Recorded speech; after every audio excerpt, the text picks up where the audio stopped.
બનાસકાંઠા જિલ્લાના ડીસામાં સેવા અને માનવતાનું સુંદર ઉદાહરણ સામે આવ્યું છે। બનાસકાંઠામાં ડીસા સ્ત્રી સમાજ છેલ્લા ઘણા વર્ષોથી જરૂરિયાતમંદ લોકો માટે વિવિધ સેવાકીય પ્રવૃત્તિઓ માટે ઓળખાય છે। તહેવારોના સમયે ખોરાક, કપડાં અને જરૂરી સામગ્રીનું વિનામૂલ્યે વિતરણ કરતી સંસ્થાએ આ વખતે ગરમીમાં રાહત મળે તે માટે 2 દિવસીય ઠંડી છાશ વિતરણ કેમ્પનું આયોજન કર્યું હતું। ડીસાના ગાયત્રી મંદિર સામે યોજાયેલા આ કેમ્પમાં 42 ડિગ્રી તાપમાન વચ્ચે રાહદારીઓને ઠંડી છાશ પીવડાવવામાં આવી હતી। ગરમીમાં પસાર થતા લોકો માટે આ સેવા આશીર્વાદરૂપ સાબિત થઈ રહી છે। ઠંડી છાશ પીનાર રાહદારીઓએ પણ સંસ્થાના સેવાભાવી કાર્યની પ્રશંસા કરી હતી અને આભાર વ્યક્ત કર્યો હતો। આ પ્રસંગે ડીસા સ્ત્રી સમાજના પ્રમુખ જયના શાહ, મંત્રી હેમાંગીની પરમાર તેમજ સંસ્થાના સભ્યો ભારતી શાહ, પન્નાબેન વ્યાસ, વસુબેન ઝાલમોરા, નીતા વારડે સહિતના સભ્યો ઉપસ્થિત રહ્યા હતા।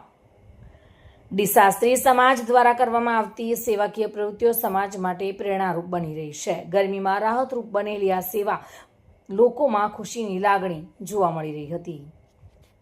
આપણે જાણીએ છીએ કે સ્ત્રી સમાજ ડીસા એક સેવાકીય સંસ્થા છે। અમારી સંસ્થા દ્વારા આજે છાશનું વિતરણ ગાયત્રી મંદિર પાસે કરવામાં આવેલ છે।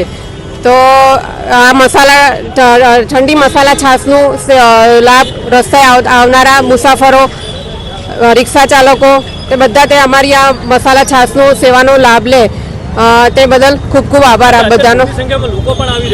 અને આ મોટી સંખ્યામાં લોકો આવી રહ્યા છે, તેથી ખૂબ ખૂબ બધાનો આભાર। અને આ સંસ્થા સેવાકીય સંસ્થા છે। ચિરાગ શ્રીમાળી સાથે bureau report, today Gujarati news.